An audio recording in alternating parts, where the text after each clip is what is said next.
আপনি আরো ঋণ খেলাপিদেরকে নিয়ে আসেন, প্রবাসীদেরকে নিয়ে আসেন।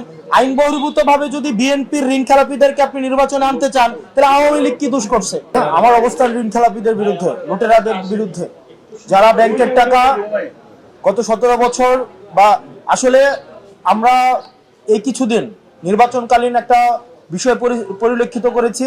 লুটেরাররা, আওয়ামী লীগের লুটেরার, বিএনপির লুটেরার, এই লুটেরারদের পরিচয় একটাই, তারা হচ্ছে ব্যাংক খেলাপি, ভোট ডাকাত, তারা হচ্ছে ব্যাংক ডাকাত, তারা জনগণের টাকা, আমার আপনার টাকা চুরি করে তারা হচ্ছে বিদেশে নিয়ে যায়, বিদেশে নিয়ে গিয়ে সন্তানদের বিলাসী জীবনযাপন করায়। এবং দেখা যায় কি শুধুমাত্র নির্বাচনের সময়, নির্বাচনের উপলক্ষটাকে তারা একটা মানি মেকিং মেশিন হিসাবে নেয়, যে তারা সংসদ সদস্য হয়ে তারা আবার, যেমন আমার প্রার্থীকে যদি দেখেন, উনি যখন নির্বাচনে জিতেছিলেন 2004-এর দিকে, উনি একটা কোম্পানি করেন ম্যান পাওয়ার। ওই ম্যান পাওয়ারের মধ্যে উনি নিজে হচ্ছেন ডিরেক্টর, ওনার ছেলে হচ্ছেন একটা অংশ, ওনার ওয়াইফ হচ্ছে একটা অংশ। অর্থাৎ নিজের নামে লাইসেন্স নিয়ে নিজেই কাজ করবে এবং সেই টাকা আবার বিদেশে পাচার করবে।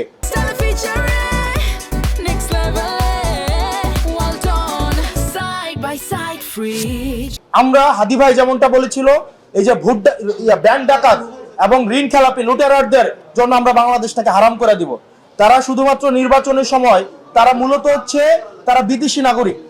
অনেকে আছে বিদেশি নাগরিক, শুধু নির্বাচনের সময় দেশে আসে সুসময়ের পাখি হিসেবে, যদি উত্তর দক্ষিণ হয় তারা আবার বিদেশে চলে যায়। ঠিক একইভাবে এই নির্বাচনটা, এই ব্যাংক ডাকাতরা শুধুমাত্র তারা এটাকে নেয় শুধুমাত্র একটা মানি মেকিং একটা প্রজেক্ট হিসাবে। আপনি একটা জিনিস চিন্তা করেন তো, শিয়ালকে যদি আপনি মুরগি পাহারার দায়িত্ব দেন, তাহলে ব্যাপারটা কেমন দাঁড়ায়? ঠিক একইভাবে যারা চুরি করে, যারা হচ্ছে ব্যাংক চুরি করে, তাদেরকে আবার সংসদে পাঠাচ্ছেন আবার হচ্ছে ব্যাংক চোরদের ধরার জন্য। ব্যাংক চোরদেরকে সংসদে পাঠিয়ে কখনোই ব্যাংক চোর ধরা যাবে না। আপনি আমার প্রার্থীর যে বিষয়টি, উনি হচ্ছে ওনার যে লোন, এটা হচ্ছে right of loan. Right of loan কোনো পার্সিয়াল পেমেন্টে কখনোই হচ্ছে সেটা পরিশোধ হয় না। উনি একটা ব্যাংকের সাথে এগ্রিমেন্টে গিয়েছেন এবং সেটা হচ্ছে একটা ফ্রুটফুল এগ্রিমেন্ট। এই ফ্রুটফুল এগ্রিমেন্টে সেটা ওনার সিআইবি থেকে ক্লিয়ারেন্স হয় না। দেখেন, আমরা চাই প্রতিনিধিত্বশীল ব্যবস্থার মধ্য দিয়ে জনগণের ম্যান্ডেট নিয়ে যারা ক্ষমতায় যাবে তারা ক্ষমতায় যাক, সেটা নিয়ে সমস্যা নাই। কিন্তু এটা আমাদের একটা দীর্ঘমেয়াদী একটা ফাইটের একটা অংশ।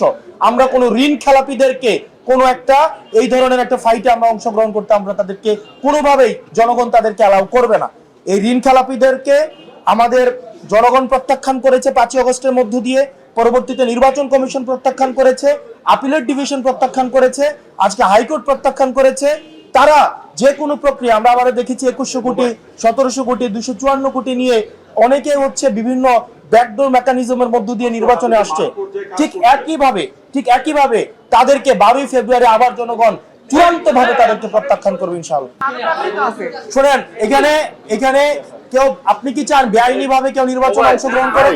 বেআইনি ভাবে আইন বহির্ভূত ভাবে কেউ নির্বাচনে অংশগ্রহণ করাকে আমরা যেভাবে এন্টারটেইন করি না। এবং আমার আসনে আরো অসংখ্য প্রার্থী রয়েছে, এখানে আপনি শুধুমাত্র একটা আইন বহির্ভূত ভাবে একজনকে তাইলে আপনি নিয়ে আসেন, আপনি আরো ঋণ খেলাপিদেরকে নিয়ে আসেন, প্রবাসীদেরকে নিয়ে আসেন। আইন বহির্ভূত ভাবে যদি বিএনপির ঋণ খেলাপিদেরকে আপনি নির্বাচনে আনতে চান, তাহলে আওয়ামী লীগ কি দোষ করছে?